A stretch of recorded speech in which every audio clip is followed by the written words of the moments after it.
Hi students, welcome to learning house బ్యాసినా DSC classes. ఈరోజు biology important bits అనేవి discuss చేసుకుందాం. ఇది మనకి డిఎస్సి పాయింట్ ఆఫ్ వ్యూలో చాలా ఇంపార్టెంట్ అనమాట. ఈ వీడియో అనేది ఒకసారి మీరు రివైజ్ చేసుకోండి. ఇక్కడ ఫస్ట్ బిట్ వచ్చేసి ఉష్ణ నిరోధకము అడిపోస్ కణజాలం.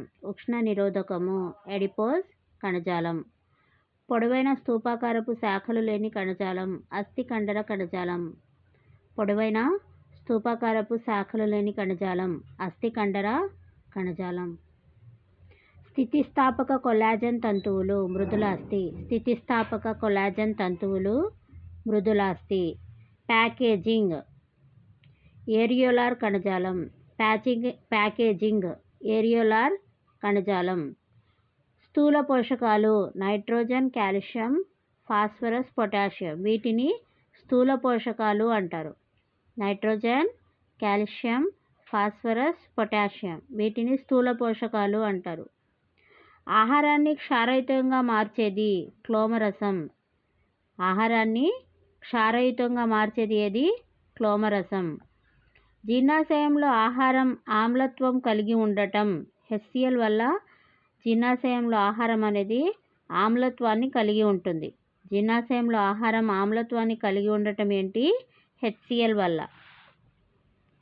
జరాయువు పిండమునకు పోషకాలను అందిస్తుంది. జరాయువు అనేది ఏం చేస్తుంది?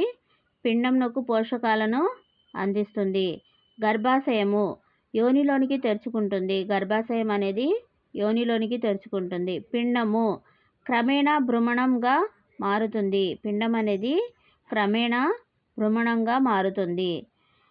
The nervous mechanism of plants గ్రంథ రచయిత ఎవరు అంటే జగదీష్ చంద్రబోస్.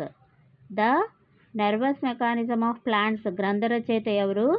జగదీష్ చంద్రబోస్. లెగ్యూమినేసి మొక్క రైజోబియం బ్యాక్టీరియాల మధ్య సంబంధం ఎలా ఉంటుంది అంటే సహజీవన సంబంధం ఉంటుంది. సహజీవనం. లెగ్యూమినేసి మొక్క రైజోబియం బ్యాక్టీరియాల మధ్య సంబంధం సహజీవన సంబంధం. ప్రత్యక్ష స్పర్శ వల్ల సంక్రమించని వ్యాధి ధనుర్వాతం. ప్రత్యక్ష స్పర్శ వల్ల సంక్రమించని వ్యాధి ఏది? ధనుర్వాతం. అయోడిన్ లోపం వల్ల సంక్రమించే వ్యాధి. అయోడిన్ లోపం వల్ల సంక్రమించే వ్యాధి థైరాయిడ్ వాపు. అయోడిన్ లోపం వల్ల సంక్రమించే వ్యాధి థైరాయిడ్ వాపు. జలగ ఏ రకమైన జీవి అంటే బాహ్య పరాన్న జీవి. జలగ ఏ రకమైన జీవి? బాహ్య పరాన్న జీవి. 4 గదుల గుండె ఉండే సరీసృపం ఏది అంటే నాగుపాము. 4 గదుల గుండె ఉండే సరీసృపం నాగుపాము. వేరు మొగ్గలు కలిగిన మొక్క ఏది అంటే కరివేపాకు. వేరు మొగ్గలు కలిగిన మొక్క కరివేపాకు. అంగోరా జాతికి చెందినది మేక. మేక ఏ జాతికి చెందింది? అంగోరా జాతికి చెందిందన్నమాట. అంగోరా జాతికి చెందినది ఏది? మేక. DDT అనేది ఒక క్రిమి సంహరిణి. DDT అనేది ఒక క్రిమి సంహరిణి. కప్ప టాడ్పోల్ లార్వా శ్వాసేంద్రియం మొప్పలు. కప్ప టాడ్పోల్ లార్వా శ్వాసేంద్రియం ఏంటి? మొప్పలు. కెంపర్ ఏ మొక్క నుంచి లభిస్తుంది? నక్స్ నామికా అనే మొక్క నుంచి లభిస్తుంది అన్నమాట. కెంపర్ ఏ మొక్క నుంచి లభిస్తుంది? నక్స్ నామికా నుంచి లభిస్తుంది.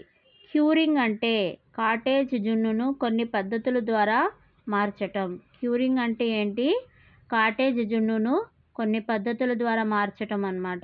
ఇలా కాటేజ్ జున్నును కొన్ని పద్ధతుల ద్వారా మార్చటాన్ని మనం ఏమంటాము? క్యూరింగ్ అంటాం. కిరణజన్య సంయోగక్రియ జరిగిందని తెలుసుకోవటానికి చేసే పరీక్ష ఏది అంటే అయోడిన్ పరీక్ష. కిరణజన్య సంయోగక్రియ జరిగింది అని తెలుసుకోవడానికి చేసే పరీక్ష అయోడిన్ పరీక్ష. నిజఫలం కానిది యాపిల్. యాపిల్ అనేది నిజఫలం కాదు. ఓకేనా? బంగాళదుంపలో ఏ భాగాన్ని ఉపయోగించి పంట సాగు చేస్తారు? కన్నులు. బంగాళదుంపలో కన్నుల్ని ఉపయోగించి పంట సాగు చేస్తారన్నమాట. ఊపిరితిత్తులు చేపలుగా పేర్కొనే చేపలను కింది వాటిలో ఏ వర్గానికి చెందినవి? డిప్నాయ్. ఊపిరితిత్తులు చేపలుగా పేర్కొనే చేపలు కింది వాటిలో ఏ వర్గానికి చెందినది? డిప్నాయ్. ఐ హోప్ మీకు ఈ వీడియో నచ్చితే like and subscribe my channel. Watch my videos. ఇలాంటి మరిన్ని వీడియోస్ కోసం నా ఛానల్ని సబ్స్క్రైబ్ చేసుకోండి. Thank you.